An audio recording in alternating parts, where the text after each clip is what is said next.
it. We've got multiple bids on it, cash offers, and what had actually happened was someone had, a couple who own a travel agency in Belgium, had actually knocked on the door, cut the estate agent out, and the fee here for selling is like 10%, it can be up to 10%, so they cut the estate agent out, went to the old couple who were German and said, look, we'll buy it cash, and you don't have to pay the estate agent fee. So obviously they were looking at saving over 80,000 euros, so they were saying, yes, we'll do that. So the house was marked as sold. So obviously the estate agent rang me, said it's sold, sorry Niven, nothing we can do. Didn't hear anything of it, was obviously disappointed. Fast forward to lockdown, I just had a feeling that something would happen. It was after it was during lockdown, but it was just about to be lifted. So we're talking May, June 2020. My sister actually had the same feeling because she messaged me going, have you heard anything about the house? And I said, look, they've just rang me today. The sale's fallen through. The couple who've got the business obviously have no bookings. They're scared about the business. There wasn't actually the same furlough scheme in Belgium, and there wasn't the financial support. So I actually think the government did really well in the UK, but let's not go into politics on this channel. So the estate agent rang me and said it's fallen through, it's still for sale. Obviously the owners are elderly and German and they want to go back. Obviously no one knows what's going to happen health-wise or in terms of the economy. It's still locked down, still getting to grips with everything. Do you want it? So I said yes, because obviously I'd already seen it once. I got to transact from the UK, still couldn't travel, and I can't pay the same price. And they said, okay, fair enough, make us an offer. Guys, I actually got 300k off, more or less. I said yes, I acted fast, I learned from my mistake previously with the other villas. I said yes, I'll have it, get the survey done, went into legals. Guys, it took a month to buy it from the UK. Got some solicitors recommended by the estate agents, and I got the villa. And before it just happened, and before I knew it, July, I was flying out to see it and get the keys. So it was a mad process. I took the risk. I actually had the money then because I'd saved all the rent, hadn't gone out obviously in the whole 3-4 months, and managed to get it. I didn't know if it was going to go up, to be honest. Didn't know, but I knew I wanted it, and even if it didn't go up, I was happy with a villa near the beach. What's happened since is, as you know, asset prices, everything's gone crazy. There's also been, as I say to my clients and people I teach, always buy property, the worst property on the best street, and this actually was that. I'll put an overlay image on now of what it was like before. There was wasteland here, where they built a super villa. And although it's obstructed the view a bit, it commanded 3.4 million euros, and they built 3, and they're all sold. So it's actually infrastructure projects or new build developments can raise, obviously if it was a tower block it'd be different, but can raise the prices of the whole area. A rising tide lifts all ships. So that's what happened. And along the road now, as you'll see, developers are buying up old villas, spending £1 million, 1.2, and selling it for 3 million. So it's 1 million purchase price for an old villa, or 1.5. Spend £1 million or 1.2 and sell it for over 3 million and take £1 million clean profit. And that's what they're doing. I'm in a WhatsApp group with these developers because they tried to buy mine for £1 million. Good job I didn't sell it, otherwise I would have made a good profit, because the price now is at least 1.5 million, guys. So.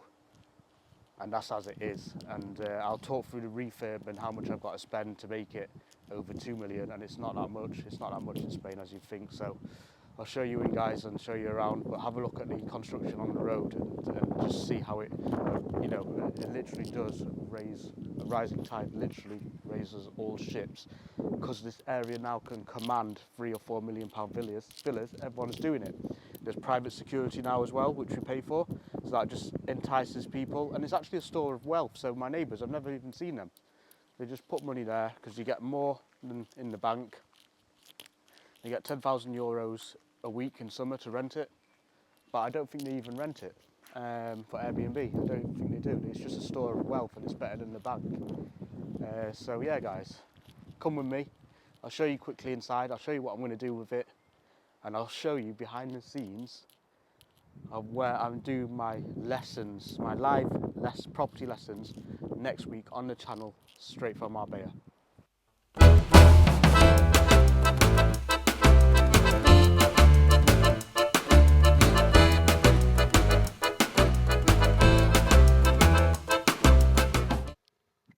There we are. Welcome to the compound. I actually drove the car here as well. This is my Spanish car. It's UK, but I just bought it to use in Spain so I don't have to mess about with hire cars. I need some steps here actually going up, but I've got a whole design, so I'll show you guys it. But it's quite a nice sized plot. It's a double plot actually, they call it here.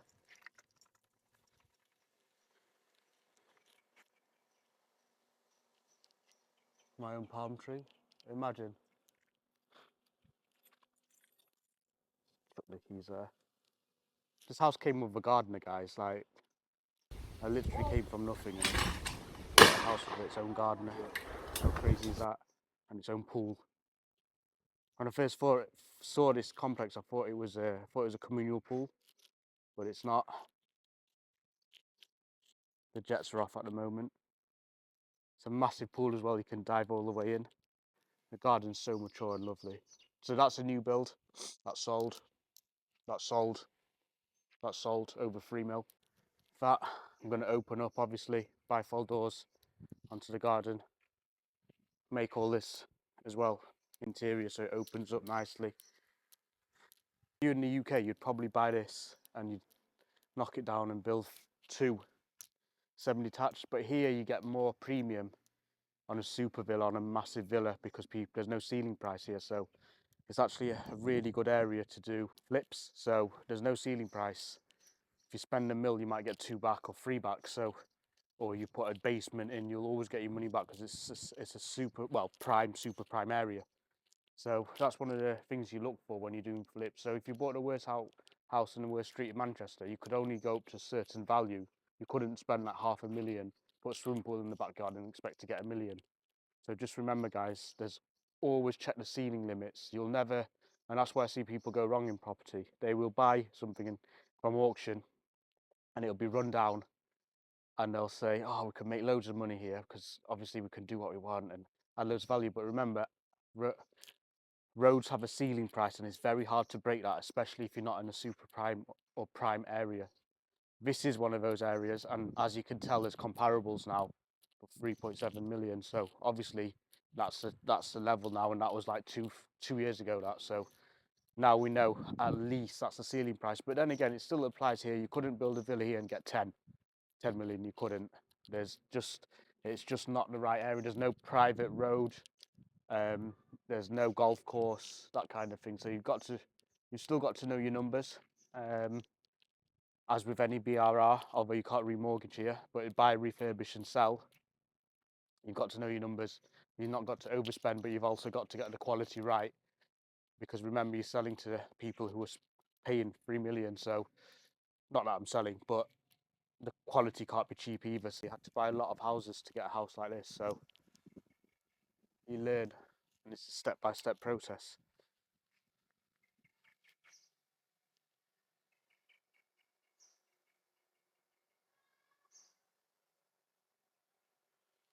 Show you the boiler in the plant room.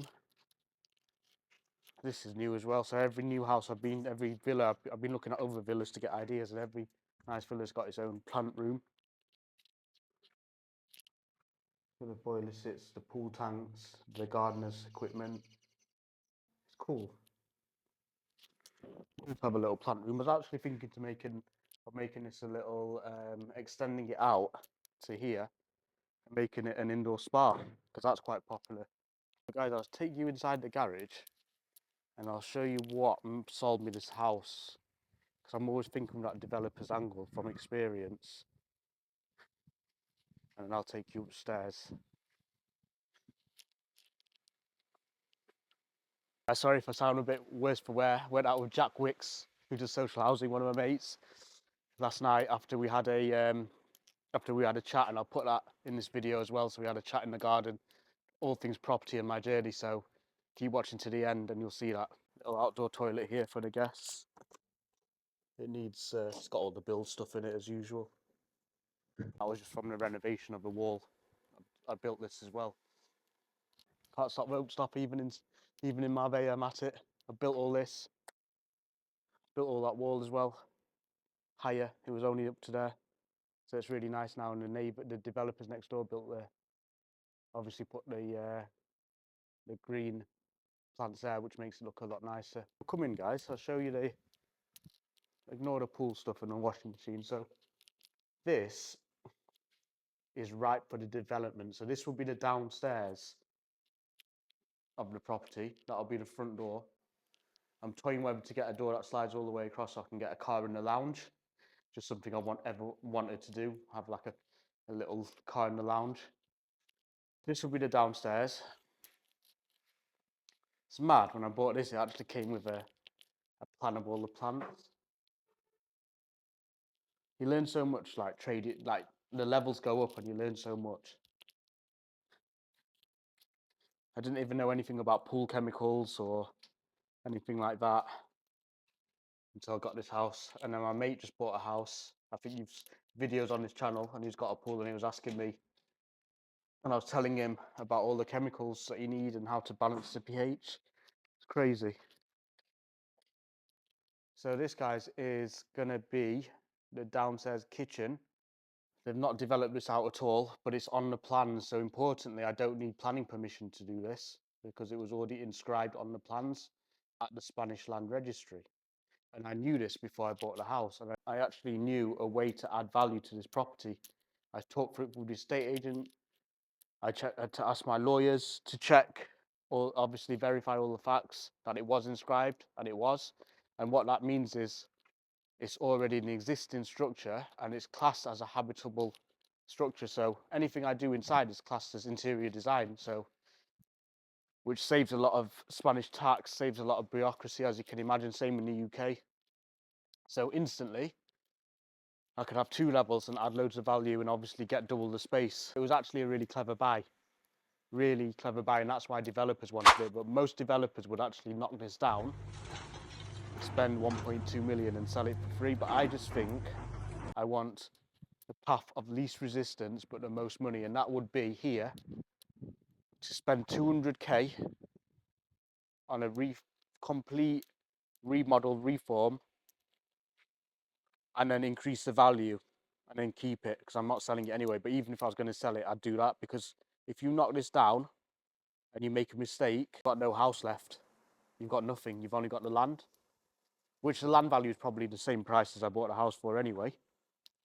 But there's demolition costs as well. They're not the same as UK, but it's still quite expensive. So I just don't see the point of knocking it down when I can reform it. I'll spend 200k. Yes, I won't get the 3.5 million they got for that, but I'd still be a million in profit. And I've only spent 200, which is a lot easier, a lot palatable than trying to fund a £1 million build in cash, because you can't borrow for building here, realistically, unless you're a building company. So that's like the least risk and the most reward, and that's what I try and do for clients as well, the least risk and the most reward. And it's just how I operate and how I've been successful. Advising you is because it's from experience, and the same lessons in the UK property market can be applied worldwide. It's the same theory, it's just different markets, but it's the same principles, as I said. So I'm applying the same principles as I do in Manchester here. It's just the numbers are crazier. And as you play with bigger numbers, you buy bigger projects, you buy bigger properties. Yes, the cash in goes higher, but the cash out is a lot more. So follow me inside, guys. We'll go up the stairs. I love this because in the mornings when I do calls to the UK, do deals, I usually take the calls on the balcony. And who wouldn't? Overlooking my own little piece of paradise. You can actually see, I don't know if you'll see it on the camera, but you can actually see the sea there. Sometimes you used to be able to see Africa, Morocco there as well. Now, people were like, oh, you're upset they've kind of blocked the view. that one, because it used to be direct to the sea, and I say not really, because they made the whole area nicer, they pushed the prices up, and I only have to go up one level, which I'm allowed to do because this is classed still from the street level in Spain. It's classed as a one level bungalow, and you can have two without planning, so I can actually go up because it's from the street level. So the bits I showed you downstairs would be classed as the basement, because obviously it's below street level. So that was an important point to check as well. I'll just show you quick. I can't show you everything, guys, just from a security point of view, but I'll show you as much as I can, and I'll show you an overlay of how it's going to be. So this all opens up. So it's all glass that slides. It's an old school system, but they still have it in restaurants. So that slides all open, and you've just got an open vista. This is where I'm launching, and where I'm launching my property masterclass. 3 lessons on YouTube. Watch them. You'll end up here. Hope you are my neighbours. So, as you can see, property trading all ready to go. All the tips about property trading. I'll have a massive whiteboard here. The camera's set up here, and it's just free education, guys. Look at the reflection. List of clients there, and we're working. Every day we're working. We're trying to get bigger, we're trying to grow clients' portfolios, my own portfolios, my own international property. We're grafted on this channel, and we're using knowledge to make money in the easiest and the fastest way to enjoy life.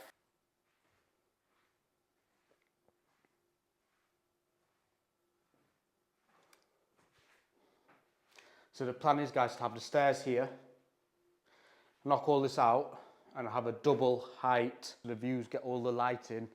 Walk downstairs from here, have the bedrooms upstairs here. And walk down, and then you're into the main house, the living areas downstairs, and have all the bedrooms, office, corridor, which is a lot of wasted space at the moment.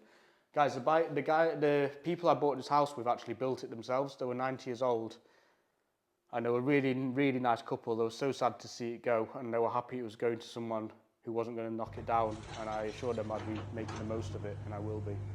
I really do enjoy my time here, and hopefully one day I can fly clients out and have like a mastermind here as well. That would be amazing. Yeah, it was really nice to meet the buyers, and I also had this conversation with someone yesterday, a client, saying it's really important to know who you're buying a property off and the motivations for selling, just like a car.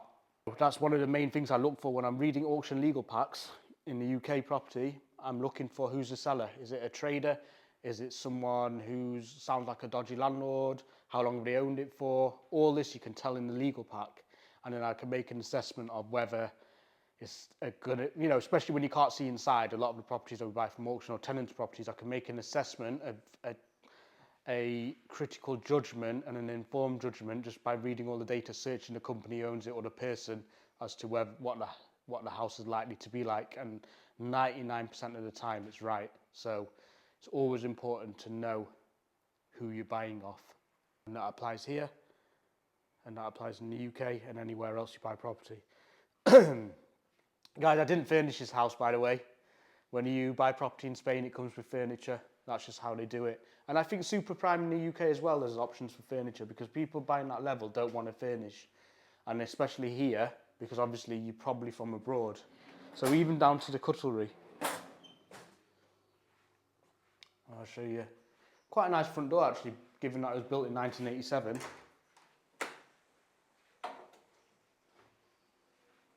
So I actually built this door, this wall.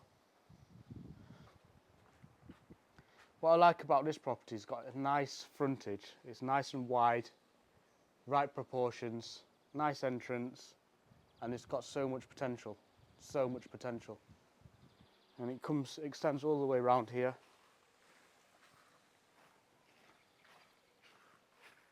That's the gas house, so you've just got bottled gas in there. And that'll be like a nice courtyard cafe area. I'm going to make that so there's double doors come out here and it's like a courtyard. How nice would that be? And then you can look over. I'll put this all in glass and you can look over the garden. Easiest changes that can make this villa, transform it into the 2 million plus price mark without knocking it down. UK TV, got Wi-Fi, I've got everything I need to work. Even got a fireplace. Guys, I hope you've enjoyed the tour, or the limited tour inside, but the tour of the Spanish villa. I'll take you along the journey when I start refurbing it. At the moment, I'm putting money in the UK because I'm making more in the UK, and I think in the UK, there's a limited time to buy before prices skyrocket again, especially where I'm buying up north, the northern powerhouses. So in terms of money allocation, which a director's job, basically, all my job is now is choosing what to spend money on, the rental income and such, and the remortgages. So I'm diverting cash to the UK to buy up assets, especially in the north, where I think it's going to rise massively. Once that's kind of executed, that plan's executed in the next 18 months, I'll stop and I'll save the 200k needed for here. So unfortunately, again, whatever level you're at, it's delayed gratification. Have I got the money to do this now and enjoy it? Yes. But what will I lose out on? The opportunity cost will be losing out on massive growth in the north of the UK. The properties I'm buying in areas which are not Article 4 yet, but will be, and the prices will go skyrocketing. So what I'll do, I'll put the money in there now, buy as many houses as I can, with the 200k which I'd use for this, or 300k. Once the prices go up, I'll remortgage, I'll save the rent, and within a few months I'll have the money to do here. What I don't want to do now is concentrate on this project and lose opportunities in the UK. Because while I'm doing building work here, I'll have to be here, and I'll want extra stuff, I know I will. And I won't have the money to buy in the UK and do the refurbs. So one step at a time, guys, whatever level you're at. I'm the same as you. I've got to allocate money properly. I've got to choose the best way of making money fast, invest my money wisely, and then delay gratification. I can get back 200k, spend it here, and live really nicely in a modern villa. That's enough from me, guys. You've been amazing. You've been in Marbella. Thank you very much. Greater knowledge, greater wealth, greater freedom. Let's get it, guys. Who wouldn't want greater freedom?